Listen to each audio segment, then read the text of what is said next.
Our speaker today is somebody that we've grown to see in the media, and I've known him for many years, so we're delighted to have with us the Honorable Sergio Marchi. L'ambassadeur Sergio Marchi a une longue carrière de service public qu'on a eu l'occasion d'admirer au cours des années. He first was elected as a Toronto City Councillor, then he served in Parliament for 15 years and had the opportunity to be a cabinet minister in 3 different portfolios: citizen and immigration, environment and international trade. Par la suite, il a poursuivi sa carrière au niveau international. He was appointed Canadian ambassador to the WTO, and in that capacity was eventually elected chairman of the WTO General Council by the 148 member countries. He was nominated by the Canadian government and the UN Secretary General to serve as commissioner on the UN Global Commission on International Migration. And since then, he has pursued his wonderful career of public service. We're so delighted to have him with us here. Merci beaucoup, Monsieur Marchi.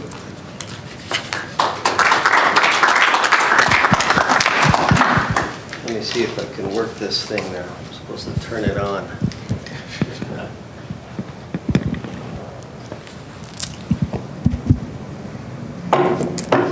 We have contact? Okay.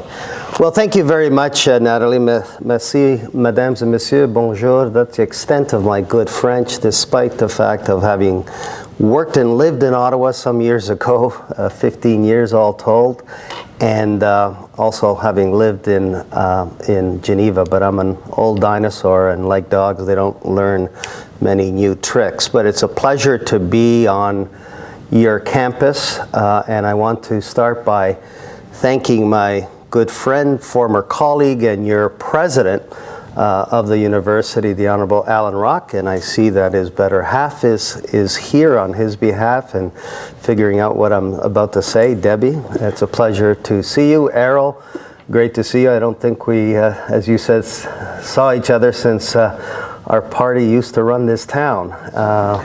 But hopefully soon come, as they say in Jamaica. Also, a good friend, Andrew Cardozo, who is president of the Pearson Center for Progressive Policy, a recent addition to the world of think tanks and doing some excellent work. So thank you for coming this morning.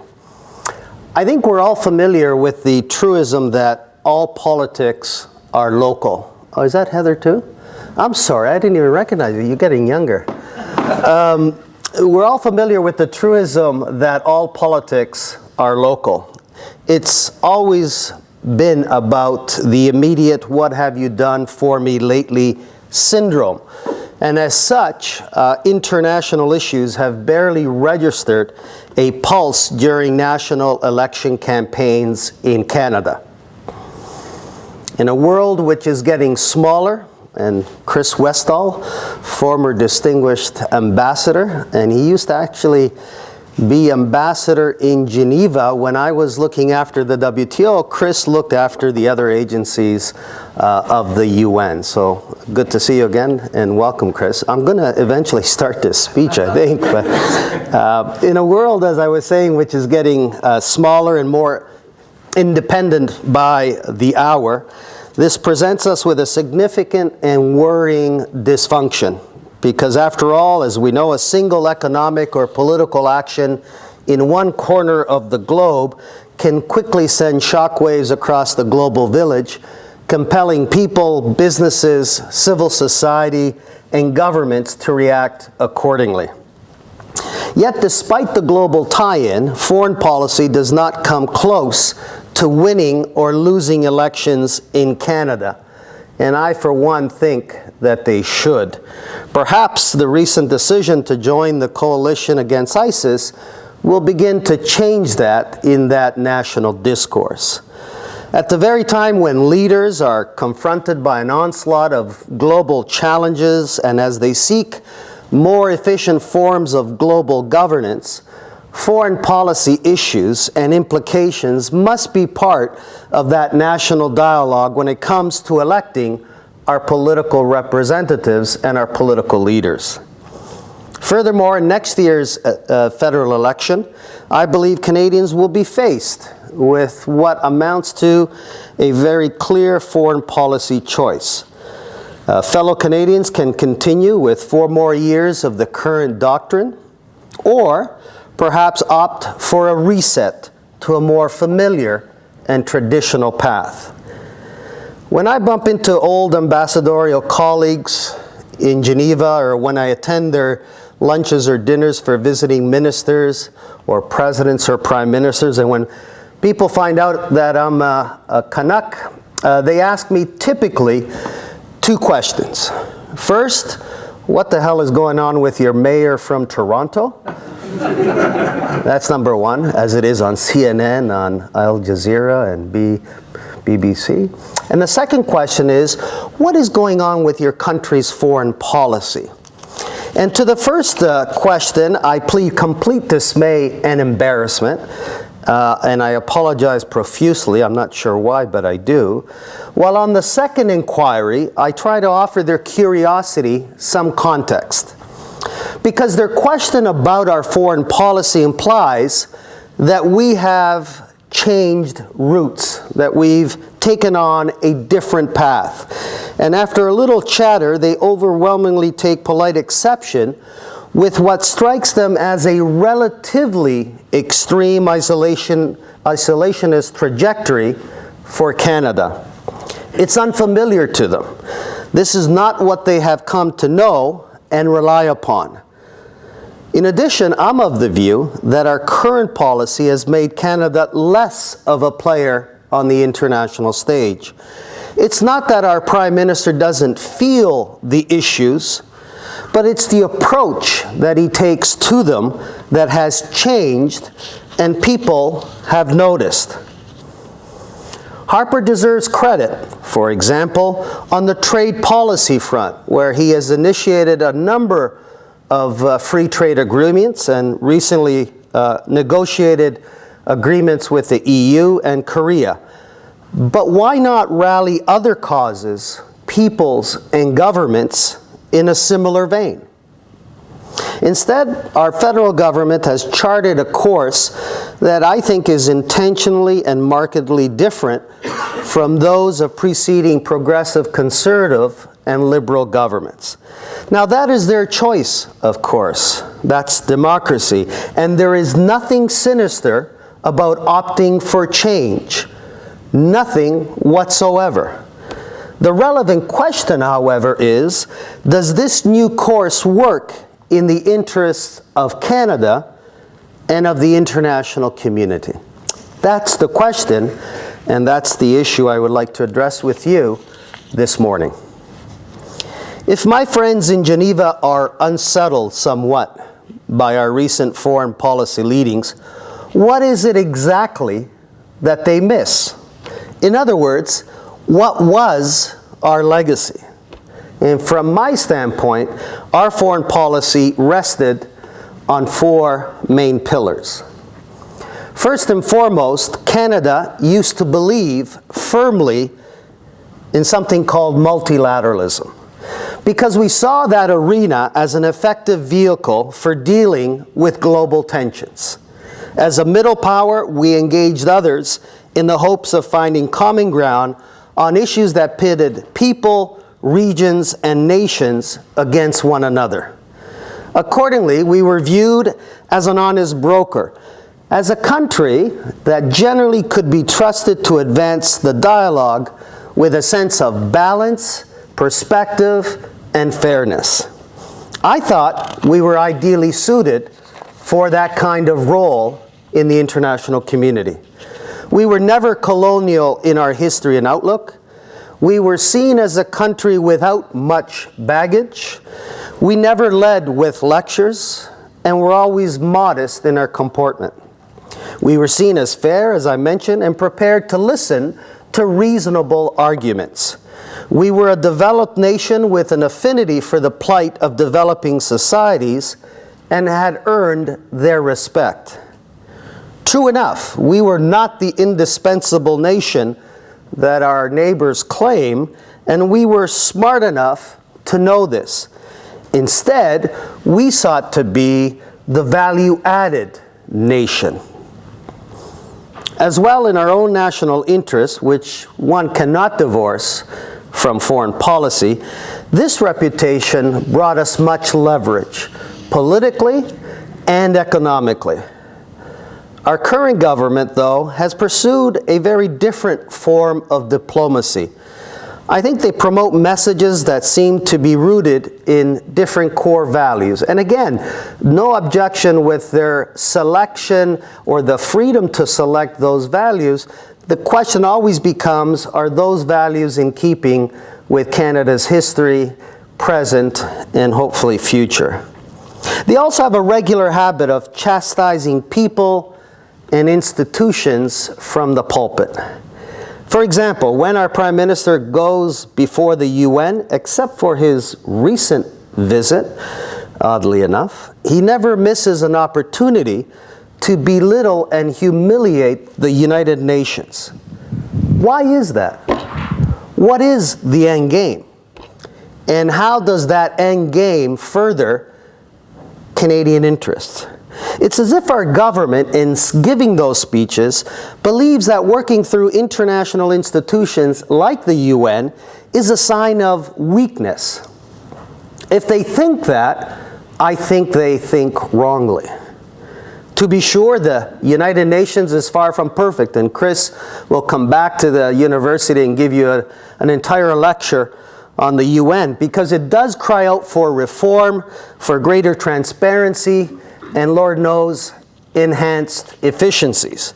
But as Churchill famously contextualized democracy in relation to other systems, what is the alternative to the United Nations? How else are we to deal with global problems?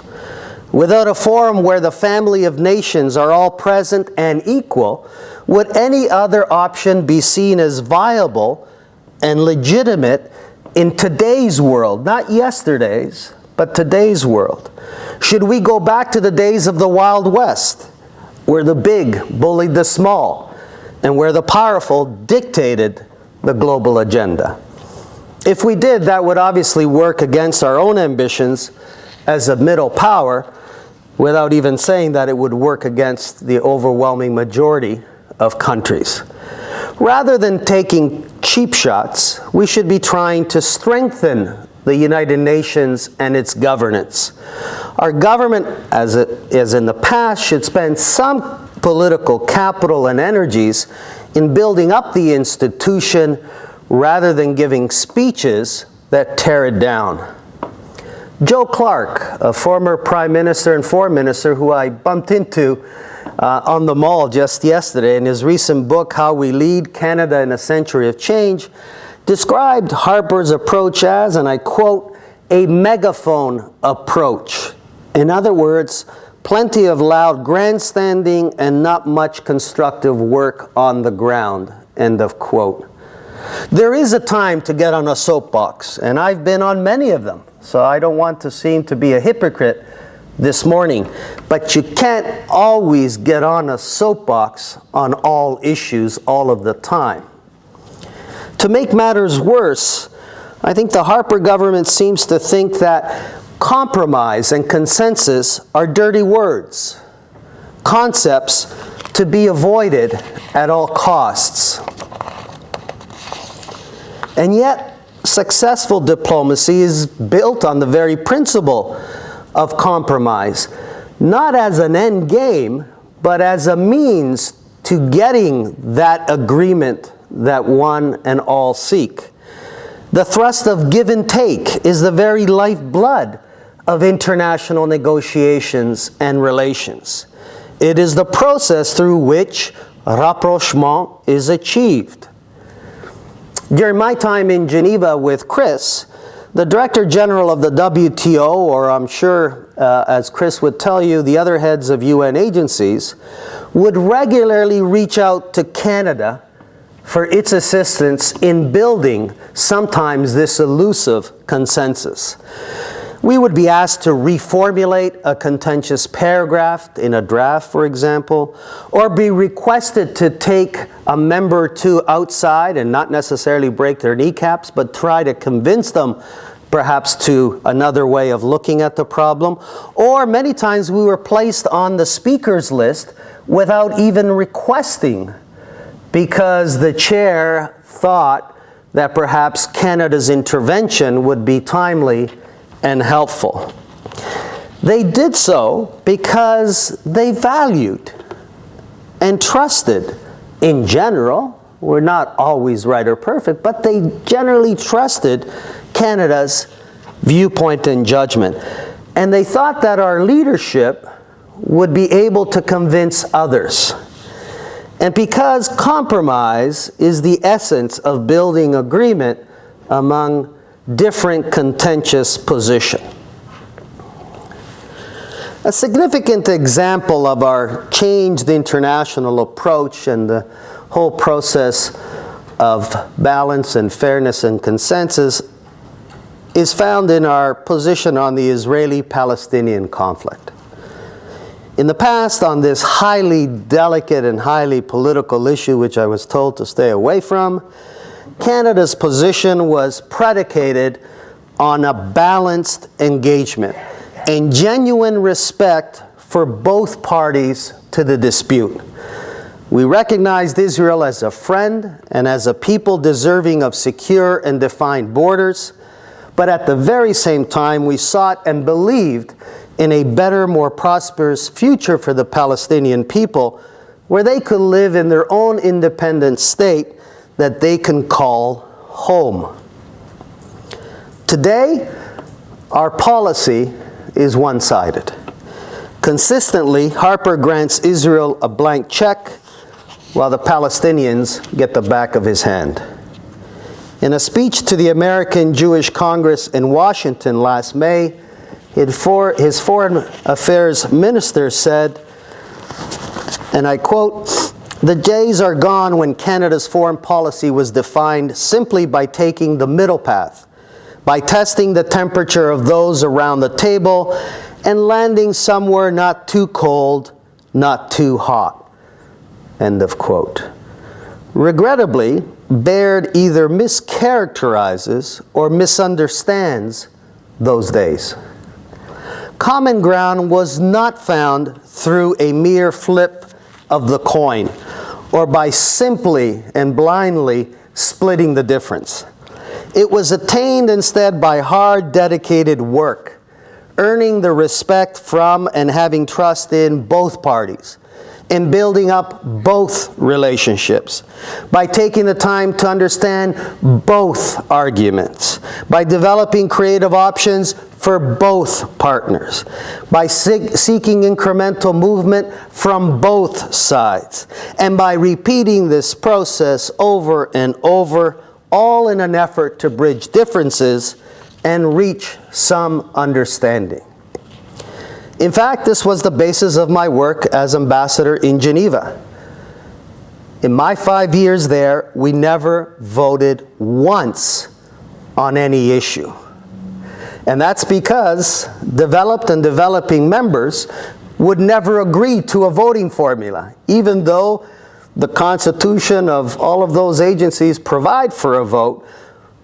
But I never exercised that in 5 years, because the developed countries would never accept one country, one vote, because they would be badly outnumbered then and today.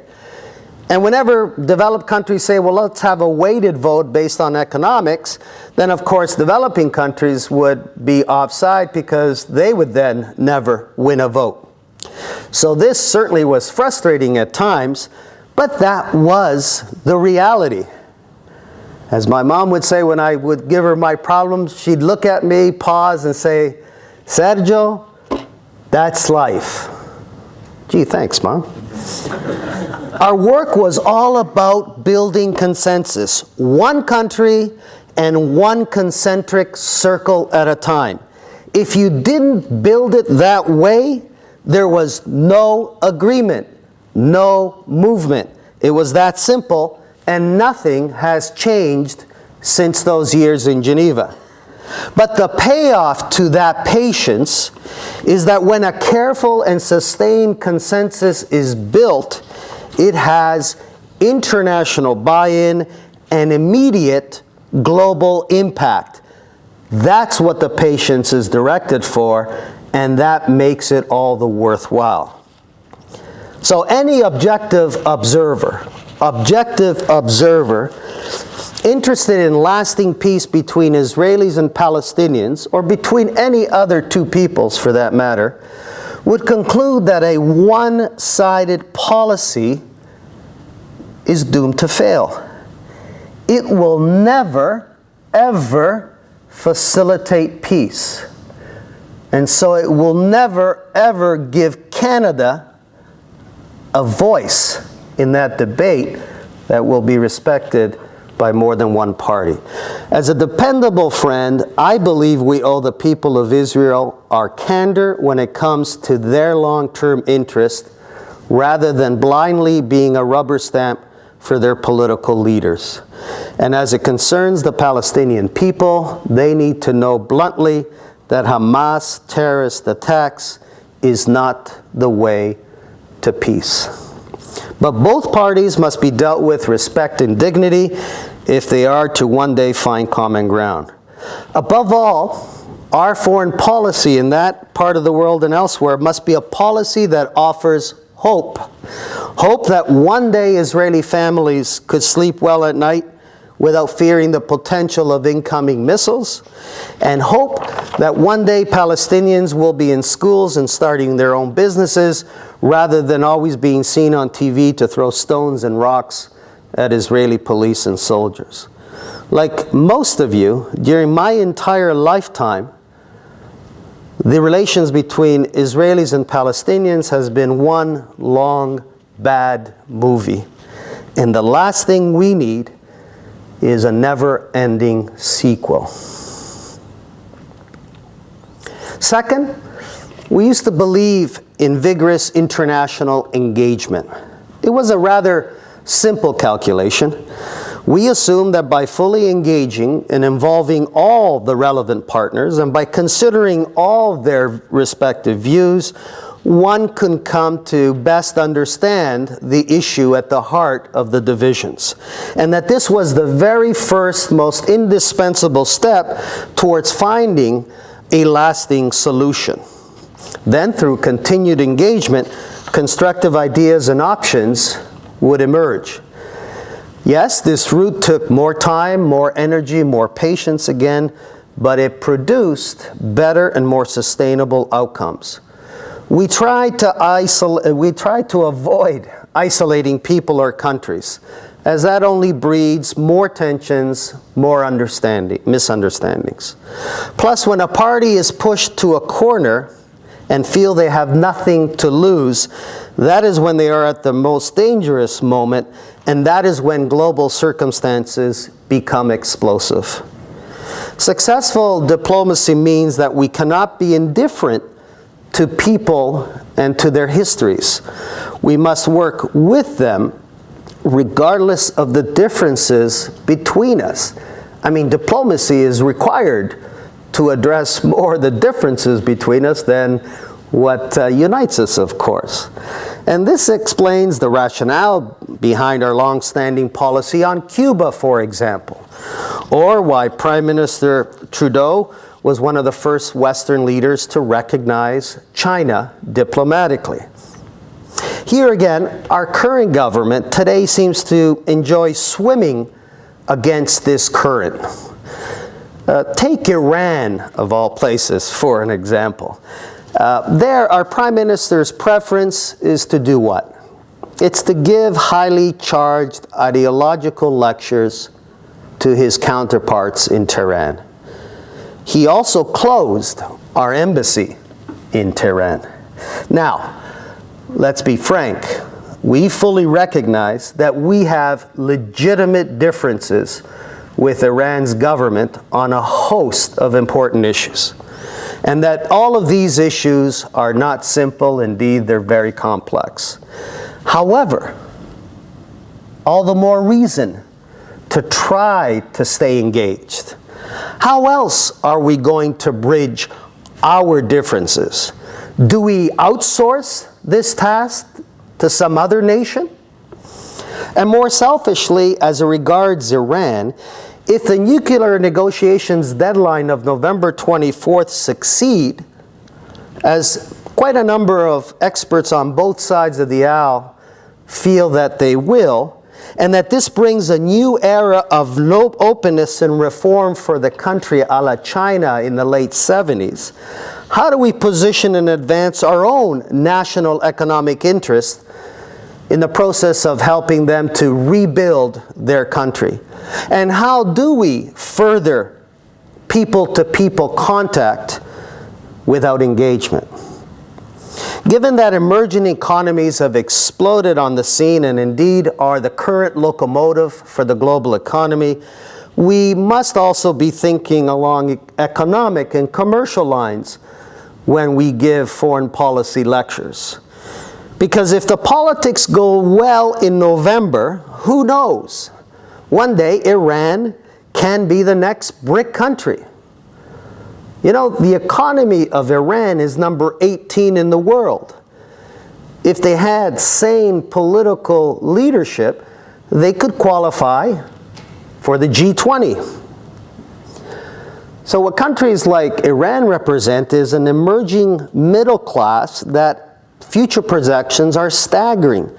It's expected the middle class to double in size by 2035 to some 5 billion people. And for the first time in history, by 2022, there will be more people in the middle class than in poverty.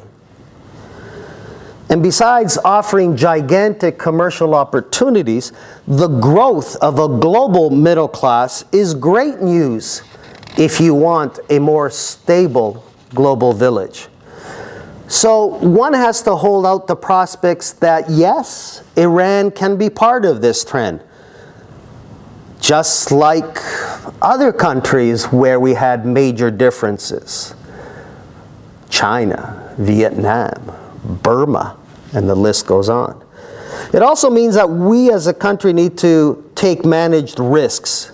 As a former trade minister, I was always impressed with the caliber of our companies who would turn to exports for furthering their interests and our national economic interest. However, I would also encounter quite a bit of risk-adverse Canadian corporations avoiding sometimes the more exotic, if I can say that, developing markets, while firms from Asia and the Europe would rush in to fill the vacuum.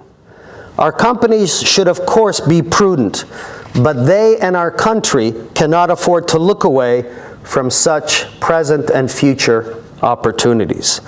For that, our firms must also have the political support from our federal government. In markets where governments can and do make a notable difference between competing firms winning or losing contracts, Canadian businesses need their national government in their corner. So strategic economic thinking and initiatives should also be at the heart of our foreign policy considerations, including a country like Iran. But sadly, our current course only serves to harden the ayatollahs in that country. It also guarantees that Canada will not have a voice in that debate. And when it comes to future business opportunities, frankly, our companies will be starting from a disadvantage in relation to resuming. And I say resuming because we had a considerable presence before the revolution in 79, resuming trade and investment with a country whose population of 80 million people desperately want and require massive investments from the West if they are to develop. And make no mistake, that time will come. In fact, I was in Tehran for the very first time in my life in August, and their people long for a re-engagement with the West. They long for a re-engagement with the West for our products, our technologies, our universities, and our people-to-people relations. They know they need to hook their wagon once again to the West if they are to develop the economic boom that so many other emerging countries have experienced. They know in a global village that they cannot continue to be an island unless they hope to become North Korea. But many people thought and told me that Canada had closed its window into Iran. And our allies, what have they been doing? Our friends, well, they've taken a different road. Do you think that President Obama has fewer concerns than Stephen Harper when it comes to Iran? Not at all. But he's kept an open door, civilly, to Iran. His officials are at the negotiating table. The European Union, what are they doing? Well, I can tell you what they're doing. They're nurturing their relationship with Iran's new president. Moreover, when I was there, it became absolutely Jack Blunt that despite the differences and the issue of nuclear negotiations, both America and Europe are already beginning to pave the way for their companies to enter Iran once the sanctions come down. And I'm not saying anything new. That's the way America operates everywhere. Even the British Prime Minister, who closed their embassy some 2 years ago, has seen the error of his ways. He recently announced that they will be reopening their embassy. And why is that? Maybe he sees and smells something different in the next few years. And what about his meeting in New York with President Rouhani from Iran? The first such meeting between the two leaders of those two countries since 1979. I think Canada should smell the coffee and follow suit. A similar orthodoxy was at play when Harper opted to boycott the Commonwealth Heads of Government meeting in Sri Lanka over that country's human rights record. Ditto with Harper's treatment of Putin. Now, again, the Russian president is absolutely guilty of an illegal and dangerous overreach in Ukraine, one that has already caused untold bloodshed and difficulties. There can be no disagreement on this. But as much as we are offended by Putin's irresponsible actions, what does it serve to cut off our links with him, as we have done? How does isolating him and lecturing him contribute to bringing this cat back to his senses? Again, despite huge differences, because Obama and Harper are more or less on the same page on this issue, but US, German, French, and Italian leaders, to name a few, have strived to keep their channels open with their Russian counterpart. Now, some would call me naive. I just can hear those voices and know where they would come from. But I would instead calling it confronting and engaging your protagonist, keeping them close, where you can see them and where you can talk to them. By the way, this is also a cardinal rule of local retail politics, right?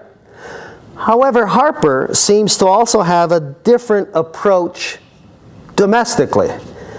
Jeffrey Simpson, the celebrated columnist for the Globe and Mail, captured this well in one of his pieces when he wrote, and I quote, "By identifying enemies or hostile institutions, or by picking fights with individuals or institutions, Mr. Harper can better galvanize his supporters.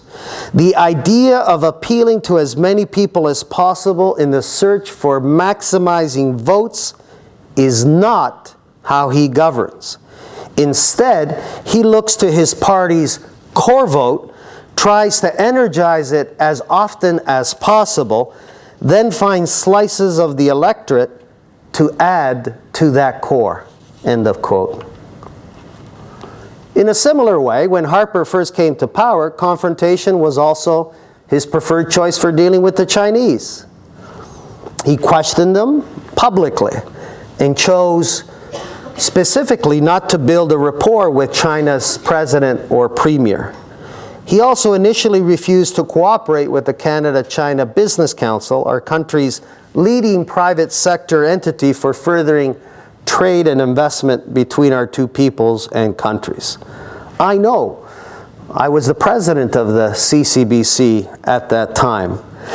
And what did he achieve through this approach? Well, not only did his path fail to persuade China to change its ways on the irritations that the Prime Minister would raise, but in the end, in the eyes of the Chinese, rightly or wrongly, we were not seen as a reliable partner. And now it gives us less way with them, there is mistrust, and Canadian businesses, for one, have paid somewhat the price. The moral of this story is not to be indifferent to our legitimate concerns with China. On the contrary, Harper has every right, I would say every obligation, to raise sensitive matters and articulate a difference of opinion where it legitimately exists. However, again, it's about the plumbing and not just the poetry.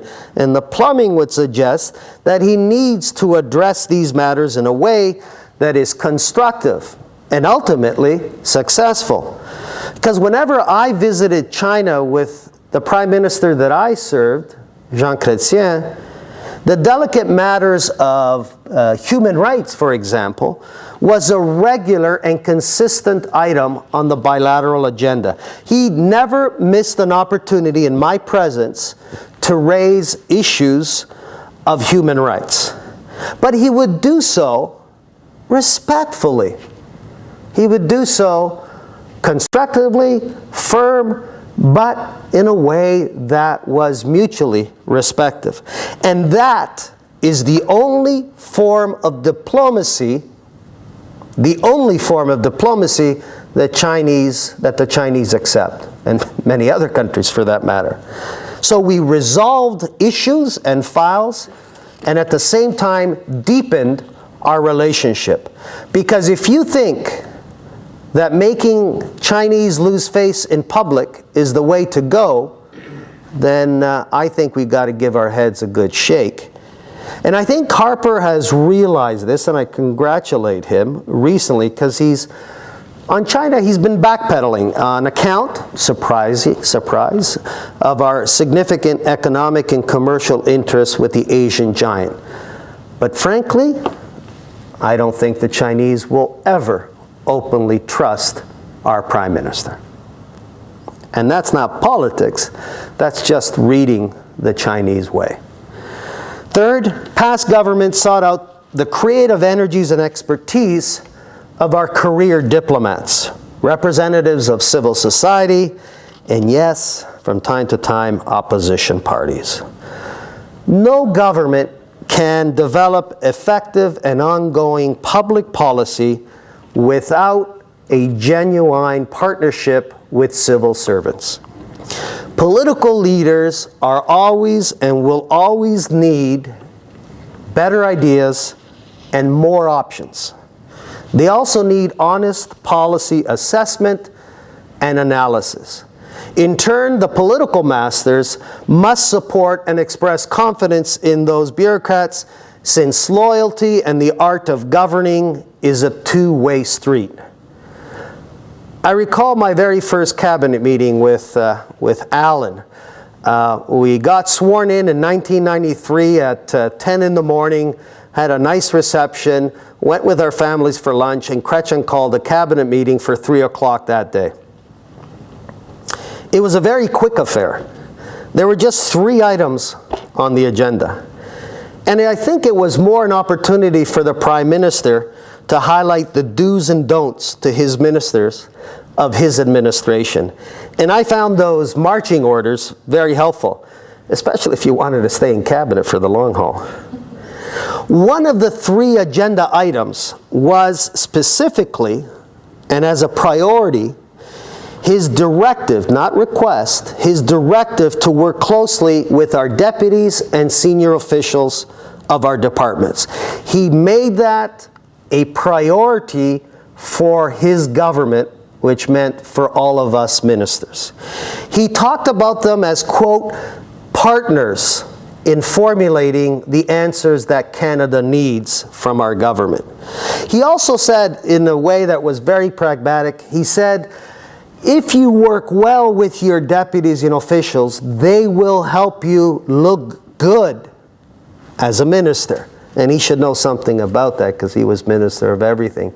And then in the same vein, if the minister was successful and strong, guess what? His deputies and officials would be strong in this town because it would lend them more prestige rather than less.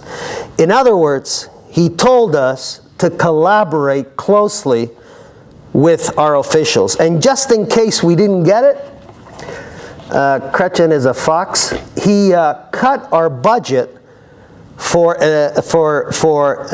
hiring political staff, which meant we could only have fewer and generally younger aides because the budget couldn't afford a lot of senior veterans who would command a higher dollar. And it was a lesson that stayed with me for all of my years in cabinet, and you know what? Jean Chrétien was absolutely right about formulating it that way. I contrast that with the Harper School of Public Service. His, very clearly, and I'm not saying anything new here, is more a command and control, period, exclamation mark. Our ambassadors, for example, Chris knows this. You know, an ambassador today cannot make a public speech,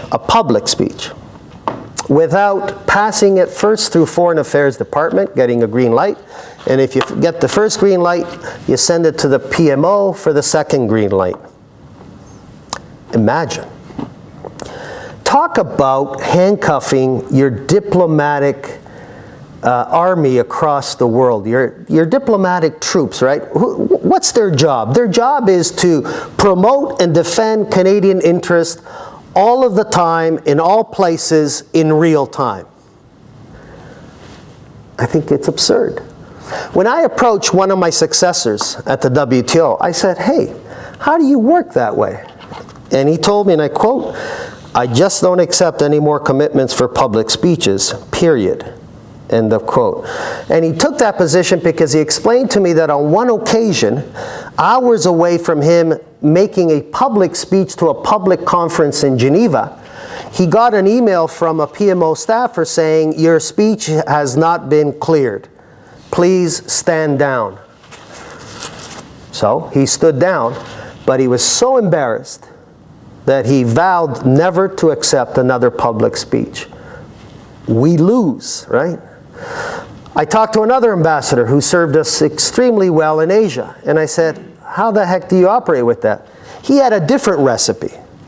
What he did is he put in his first speech that, until it was approved, and then he basically put more or less the similar speech in place and then said whatever the hell he wanted to say. Which is fine, up and until the PMO finds that out. Then you won't be giving any more speeches. Again, I think we need to treat our ambassadors as what? Special people? No. But as adults. As people who know their business. And we need to take a page from Hillary Clinton's definition of 21st century statecraft, as she called it.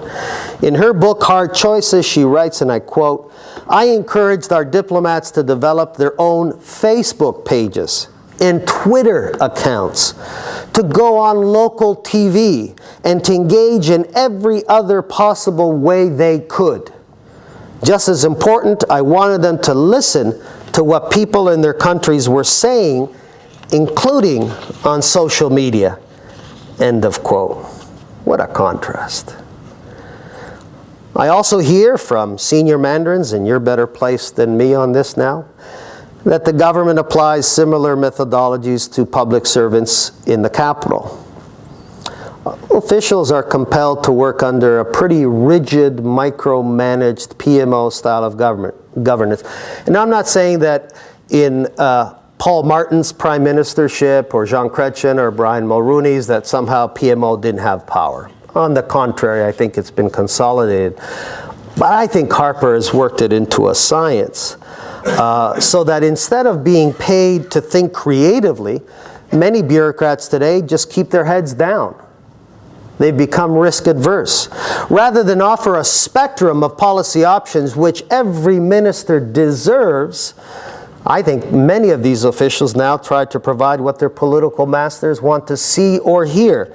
Regrettably, what happens as a result is that we have a deficit of ideas and perspectives that are exposed to our government, which only reinforces an inward, more ideological type of thinking.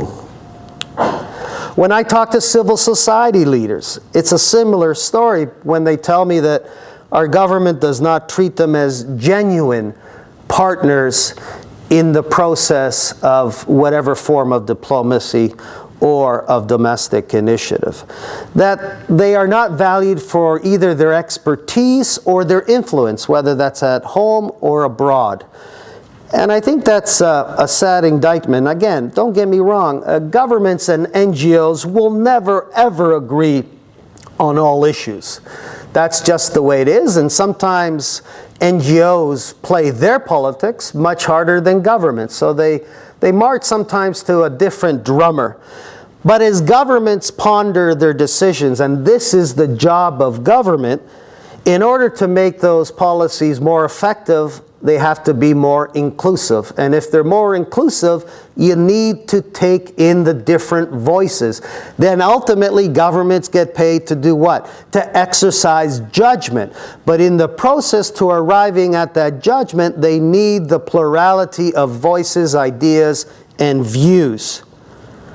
I also find it ironic that they're treating civil society this way, because information technology has now placed, as you know, more power that used to be reserved for just nation states into the hands of individuals and NGOs around the world, which means that ignoring civil society completely lessens Canada's international reach.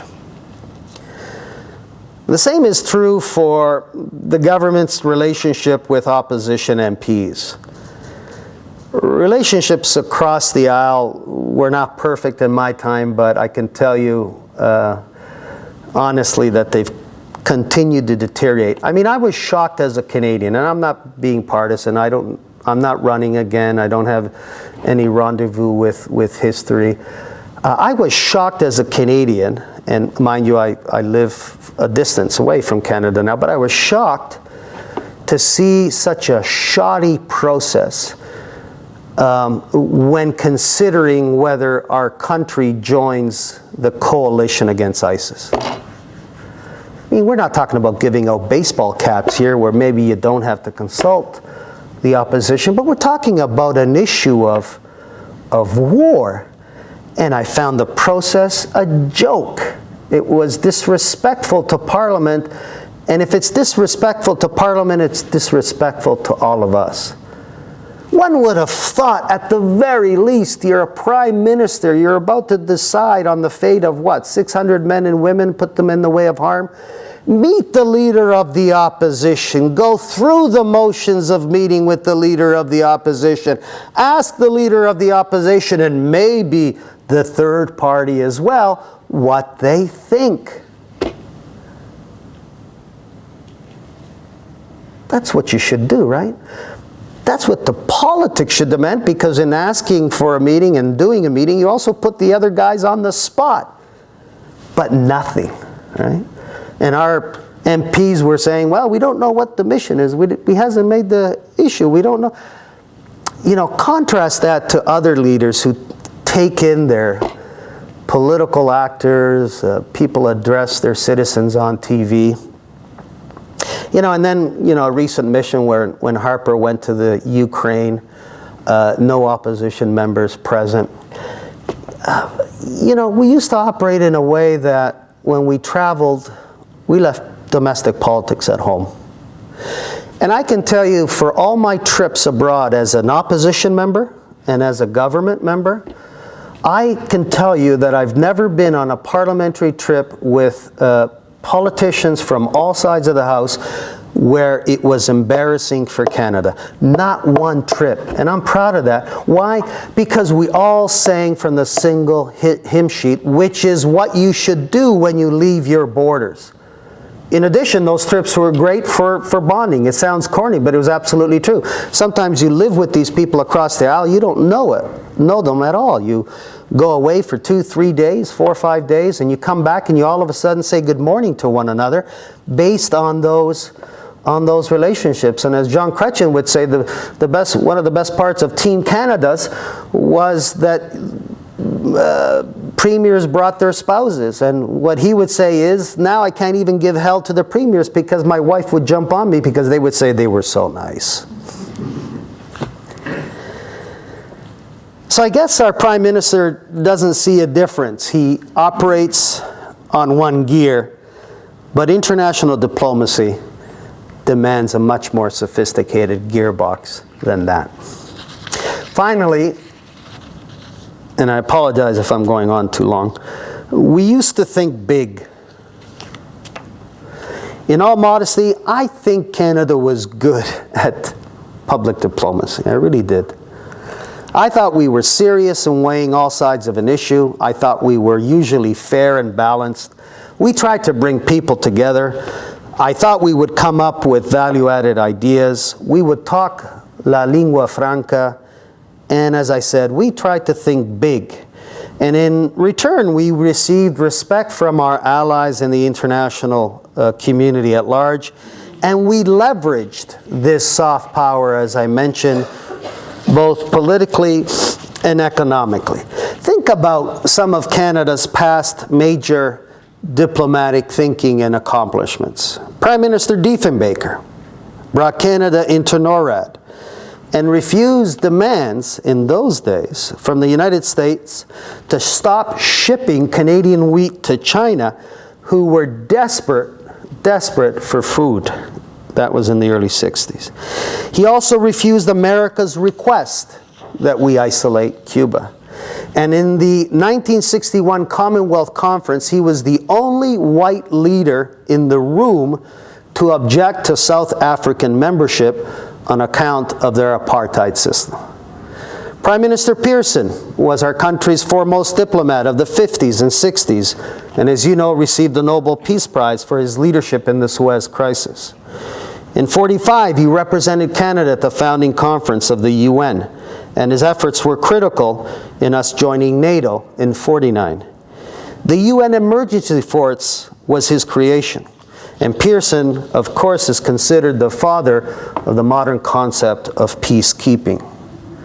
Prime Minister Trudeau, I thought, was one of Canada's best salesmen.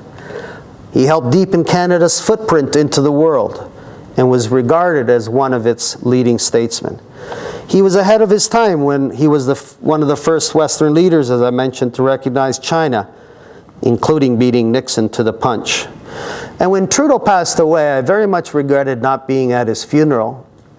I was in Geneva, and I say regretted because he was, he was a character that people either loved or hated. There wasn't any gray. I was in the love category. I joined politics in the Liberal Party because of him. I said, he's a liberal, I'm a liberal. But he drove, that was the last prime minister who drove a generation into public service. And you know, in Geneva, we did the customary thing when a prime minister passes on. We put a nice table with a rose and his portrait and had ambassadors invited to sign the condolence book. It was in our reception, and my office was on the second floor. The reason I say that is because I can't tell you how many ambassadors came and insisted on talking to me rather than just signing and leaving. And they wanted to talk to me because they wanted to relate to me their personal experience or what Trudeau meant to them in their country.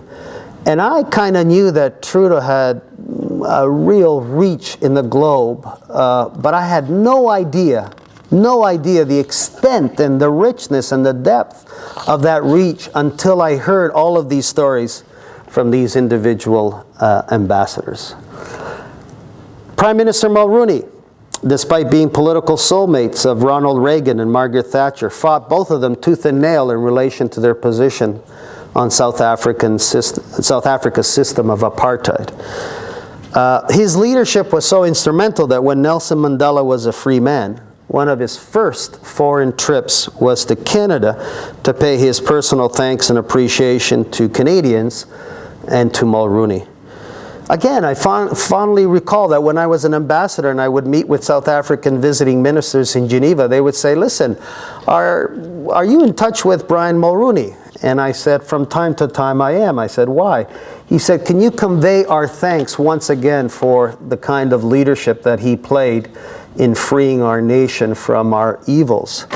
And I would always write an email to Brian Mulroney because I thought he should know. And I was proud, despite our differences politically, proud to be the recipient of those words. And Mulroney also used diplomacy to good effect when it came to the environment, to free trade, of course, with the US, bringing Canada back into the OAS, and the creation of the Francophone Summit. Prime Minister Chrétien had the courage and presence of mind to say no to President Bush when he pushed hard for Canada to join his invasion of Iraq.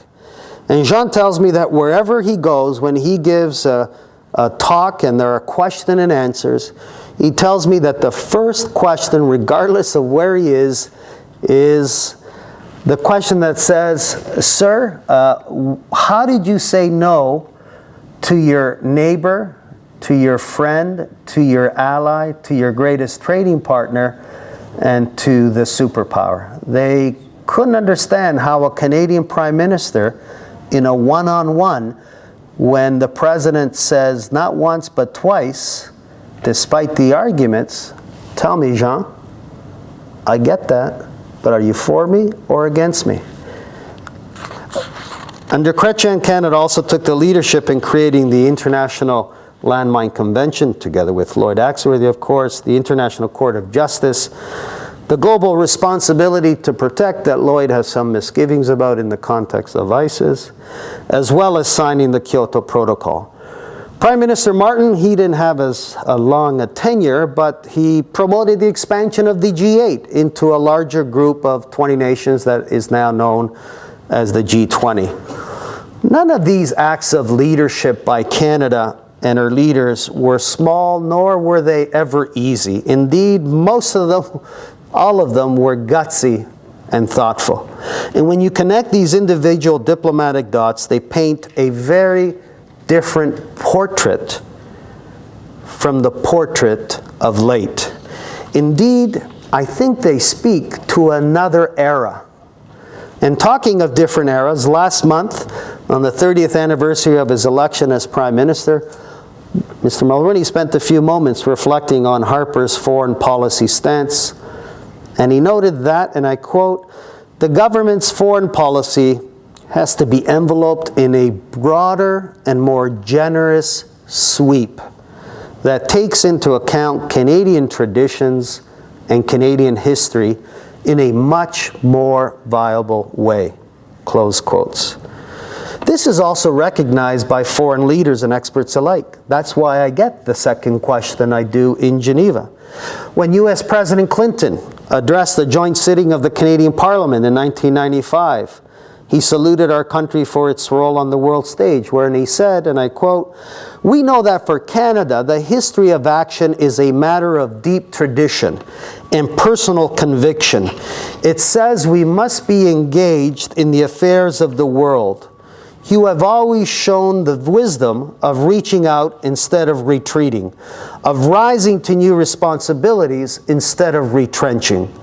Your tradition of engagement continues to this day, and believe you me, it earns respect all around the world from people of all races, ethnic groups, and political systems." End of quote. Quite the testimonial. But if he were candid Today, I wonder what Clinton would say. In closing, as that great U.S. philosopher, boxer Mike Tyson once said, everyone has a plan until they get punched in the face. The same holds true in the ring of international affairs. Global events are coming at us fast. They are constant and unpredictable. They are often disorderly and can quickly spin out of control. They can create panic and instability. They kill and injure. Economies can be disrupted globally and locally, of course. And most of the crises are interwoven in a web of competing and complicated forces of history, emotions, and interests.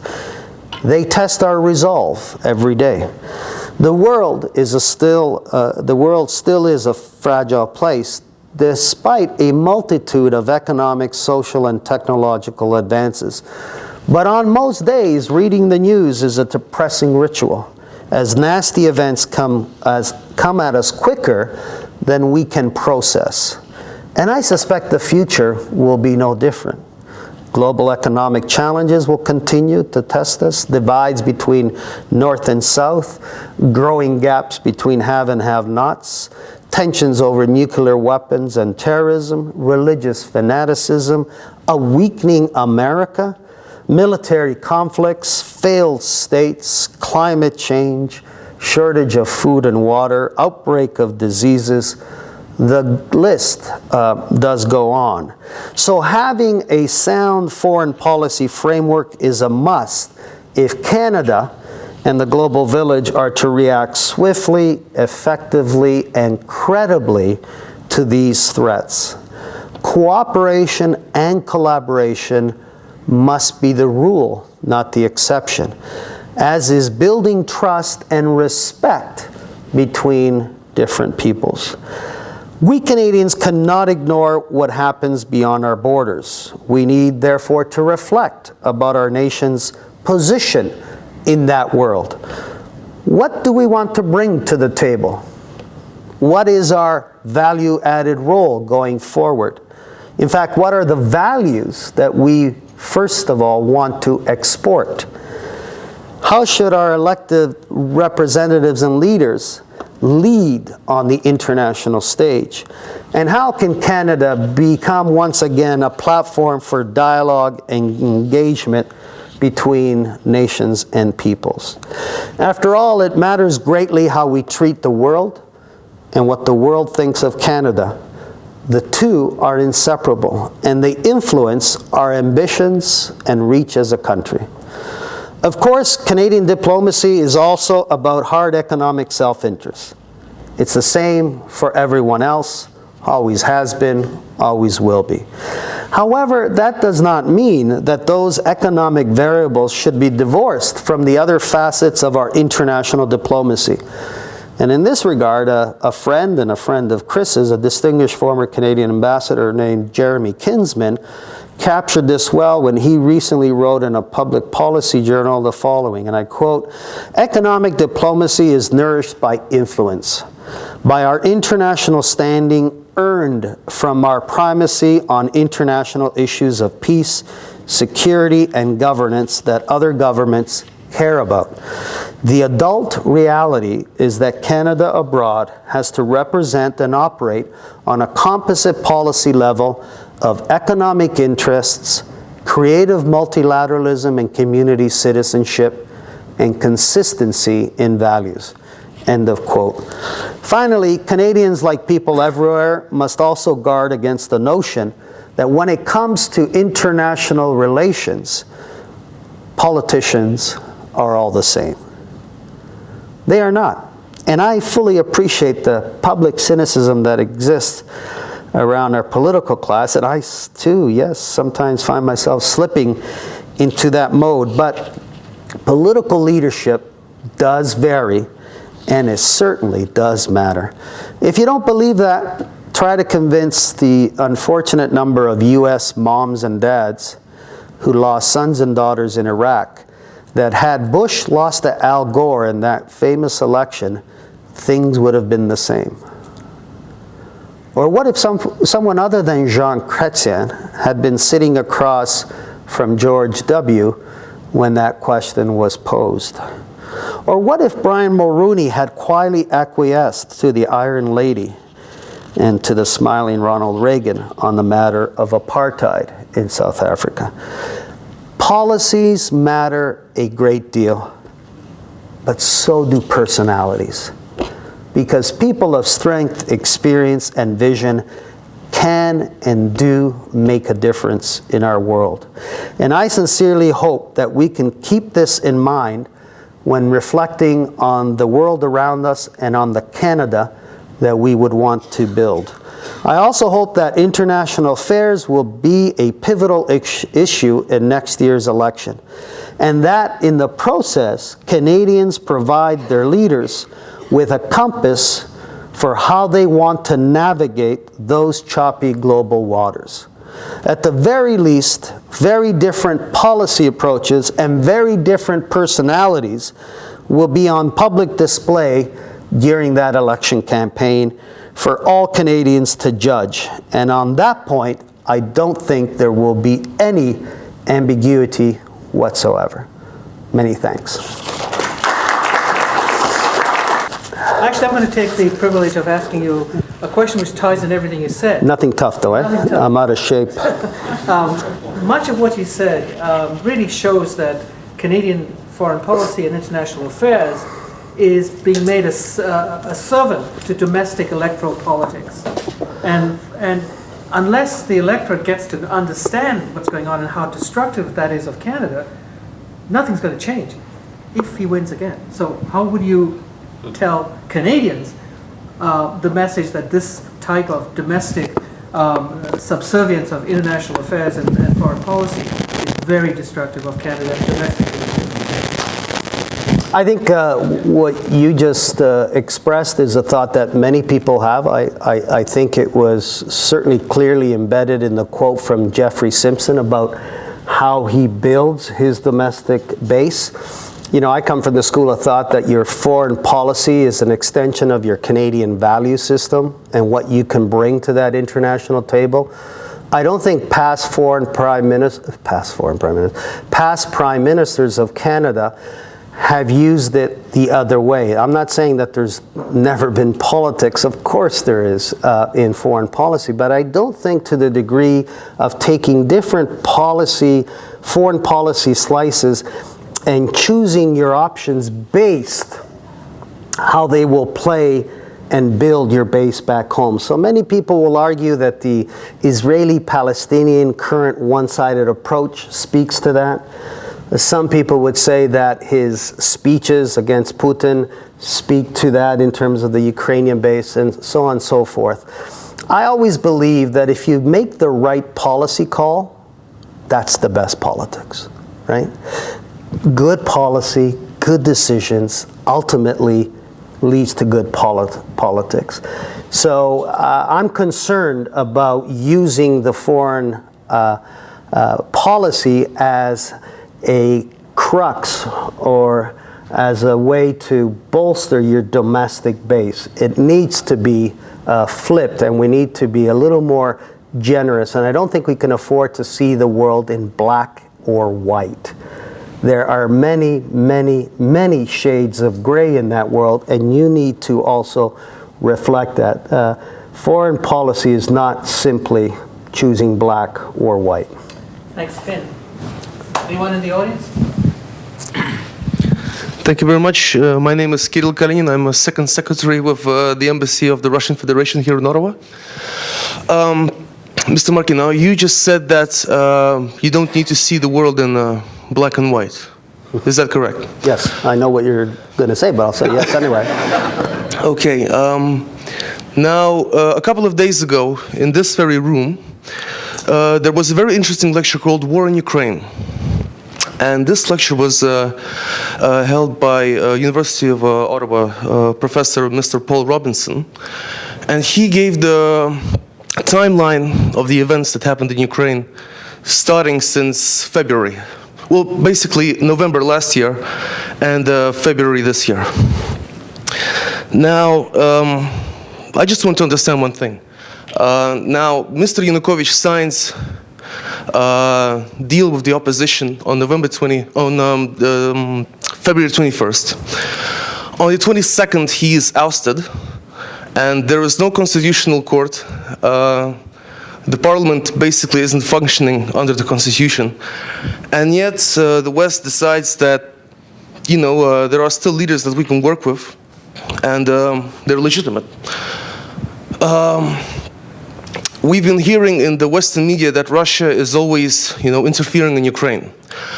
But what about, the visit of Mr. Biden just, a couple of weeks after the president of Ukraine was ousted?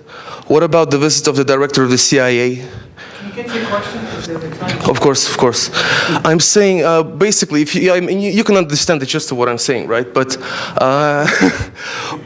on what grounds you said that Putin is guilty? Mm-hmm. I'm hoping that you are not basing this information on, Western media. I sincerely hope that you had an opportunity to talk to my colleague in the past. I used to work in the Department of, in the Ministry of Foreign Affairs in the North American Division, and I used to work with Ambassador Westall, Your Excellency. I sincerely hope that you had discussions with him. Have you read his article? Of course. Have you read his article, Don't Demonize Putin? Yeah, but I read all his articles. I sincerely hope that you had frank conversations with him on Russia and Russian policy and Russian-Canadian affairs, Russian-Canadian relations. So my question is, are you really basing all your facts on Mr. Putin and his so-called dealings with Ukraine solely on Western media, or are there other ways you analyze information on Russian-Canadian relations? Thank you. I get all my answers from Chris Westall. Look, I respect your opinion, but I have no desire to go deep into the weeds of that controversy. I repeat, I believe, whether I get it from newspapers, Chris, or my father, I believe that he is guilty, sir. That I believe that Yanukovych was run out of town, not by the West, by the people of Ukraine who didn't buy his thuggish, corrupt behavior. And I am convinced of that. And that's not to say that we should disrespect Mr. Putin. In fact, I advocated that we should have a dialogue or a channel of communications with Mr. Putin. He's an intelligent man, but on this issue, I think he is dead wrong, and I would like Canada to be able to convince him of our beliefs in the hopes that that decision will be reversed. Next question, anyone else? What would be your advice to George Jacoby, former diplomat as well. Your advice to the Marc Garneau, the foreign affairs critic, and perhaps also the Mr. Doer, the foreign affairs critic of the official opposition, in defining effective opposition to the current government's foreign policy along the lines, many lines that you outlined today, but also distinguishing himself, in this case the liberal critic, from the from that of the official opposition in building this effective opposition, so as to put before the Canadian people a viable alternative at the time of the next election. It's a very difficult path to follow. Yeah, opposition days are not easy. I spent most of my parliamentary life in opposition. I think they were very valuable. I was also personally very lucky because I was a 28, know-nothing green Turk from Toronto, and I landed in a caucus of 40 people 10 of which who were depressed and never woke up in the morning, so we were really down to 30. And it was a great opportunity to learn and to swim. I remember our beloved house leader at the time, Herb Gray, to say, Marchi, I want you to speak in Calgary. And I said, sir, what do you want me to speak about? I'm so nervous. But it was a great opportunity, and you learn to do things with little resources. And it came in very handy when you're a minister, because you know exactly where those devils are going to come from, because you were one of them. I think the role of the opposition, I think the biggest issue for them from a plumbing side is obviously to talk about the poetry, right? What have we done in the past that has worked? What new tricks should we add to our foreign policy toolbox? But I think the biggest process issue will be the plumbing. How do we make international issues an issue for the election campaign? Because I think Canadians deserve to know, yes, they deserve a response to what is local, but they also need to know how we are acting in that global stage, and also to know what other countries are thinking about it, and whether they concur with a continuation of that, or whether they want something differently. And that's going to be the biggest, I think, challenge, because, like I said, in a national election campaign, all things are local. I can't ever remember one of my election campaigns where a truly foreign policy issue dominated. I guess the closest would have been 1988, when it was the issue of free trade with the United States. And that was, yeah, it was foreign, it had foreign implications, but it was largely about economics and how do we run our show, and should we or shouldn't we. But every other election campaign, it was dominated locally. And the reason I'm troubled by that is you could have gotten away with that 20, 30, 40 years ago. But in today's world, where all of our leaders give speeches of globalization and how small that world is, we really must be obligated to figuring out a bit better how we govern that global village. We can't be mayors about it. Not any disrespect to a mayor, but you can't talk about globalization and then hide back into your national governance, right? It's a great dysfunction. And Canadians need to discuss this, need to know that a ripple in one side of the planet can come back in a tidal wave here.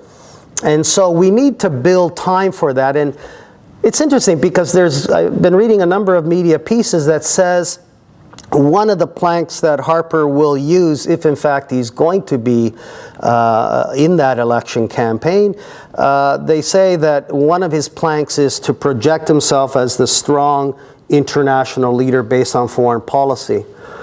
You know, any candidate should believe in becoming whatever they can become during the campaign. But based on my thoughts that I just shared with you, I don't think it's a strength. I think it's a great weakness, not because he's stupid, but because I disagree with his approach for my Canada, right? So what is the job of the opposition in that respect? I think the job of the opposition should be to take him on frontally, to not give him, I'm not talking politically, I'm talking from a policy perspective. I think we should be absolutely violent in opposition, and to put up the alternative and allow in an election campaign competing interest. Because if we put that before Canadians, I believe that Canadians will opt for something different. You know, there's also media that says, well, you know, our country has moved to the right, and therefore, you know, the Tea Party light in Canada is aligned accordingly. Really? Has it really moved? Maybe I'm away. What do I know? You read some polls. I don't think Canada has moved.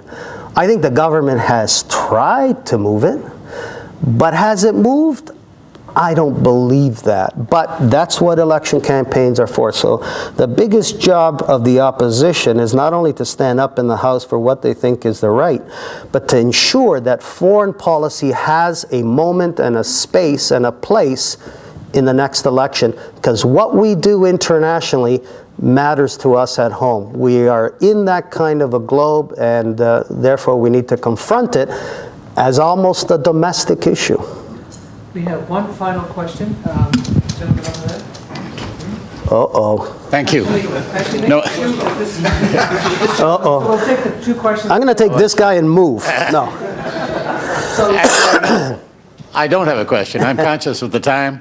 I'm conscious of the complexity of these subjects, so I didn't want to ask a question. But I did want to take advantage of the opportunity to thank you for recognizing me here. I remember our time in Geneva very well and have very good memories of working with you multilaterally in a different age with a government that had a different attitude toward multilateralism. So thank you for that. I also want to thank you, Errol Mendes. I've not met you before, but I see your columns in the paper from time to time. I always read them, regularly agree. So my compliments, and my compliments as well on the quality of this this series of talks that I now attend quite regularly, as do others, that give a very good insight into current questions. And in that respect, I would want to thank you particularly, Sergio. I think that you have a quite unique perspective. There aren't very many others who have served in many cabinet posts and then gone on to have a multilateral career, not only being elected the head of the World Trade Assembly, but then going on to the things you've done with the university and in business in Geneva. I think it does give you an unusual perspective, and I think you spoke with real authority. And I would hope that in the months to come before our next election, in which I think that foreign policy questions will be important, not only what happens in ISIS, but just to cite one that I think is a sleeper, and that is the scandal of how incompetent we are in serving our military with procurement of equipment. It is a scandal that government after government has gotten away with. It seems to me it's become absolutely indefensible in this government. With our rhetoric, with a reborn NATO, with what's happening in the Middle East, I think it's going to be very difficult for governments to avoid higher defense bills. One way or another, that's going to be an issue. Whether that arises in an election or not, I don't know. But it troubles me that we can't buy a truck, we can't buy a rifle, we can't buy aircraft, and that is a serious betrayal of our armed forces, particularly under a government that pays such hallowed attention to our armed forces. But enough on that, and I didn't want to make it a question. I do want to thank you both, and I thank you, Sergio. I hope we hear more from you over the months until an election. So thank you. Thanks, Chris. Can you identify yourself? So Yes, I'm Chris Westall. I worked as a Canadian ambassador in Geneva on the UN side and on the disarmament side alongside Sergio. And I was as well ambassador elsewhere, most topically in Russia and Ukraine. I thank you as well for your reference. I won't go into that substance other than to say that I expect we are all agreed that it is essential to sustain as constructive as possible relations with Russia and to avoid a new Cold War. And that requires a serious attention. But I won't get into that. Thanks. Thanks again. And the final question, as you've given the thank you to St. Louis, thank you. So, go ahead. Hi, I'm Mike Blanchfield. I'm a reporter with the Canadian Press. I was wondering what you thought of what Lloyd Axworthy had to say about R2P yesterday and Justin Trudeau's apparent lack of support for it, especially given, as you framed it today, part of the liberal traditions of perhaps Canadian traditions and foreign policy, the hard work by Alan Rock on that. What are your thoughts on that area? Yeah, the right to protect obviously is very close to Lloyd as well as to Ambassador Rock when he was our spokesperson in New York at the UN. On an even day, I think that's fair game. But how the government presented its plan, the lack of consultation as I witnessed it, the evasiveness of answers right up until the motion was tabled, I thought that the opposition had little options but to take the position that they did. They didn't take a position against the mission per se, they took a position against armed combat in the mission. And I would point out that the majority of coalition members against ISIS are not in a combat mission. So I think the opposition was articulating what I think many other governments articulated. At the same time, it was pointed out that neither the NDP or the Liberal Party completely and forever said no to an armed conflict. But again, in their position, having been exposed to what I think amounts to a very, very irresponsible and disrespectful process on an issue of war, I thought they took a responsible position.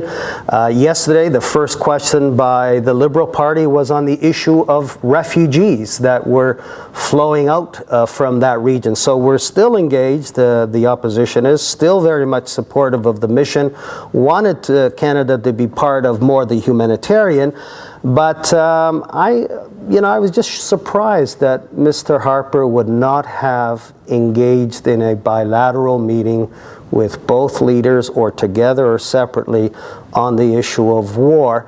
And so sometimes in Parliament you get what you invest in. And perhaps Mr. Harper wanted it that way. I don't think that's in the Canadian interest, but that's what we got for the moment.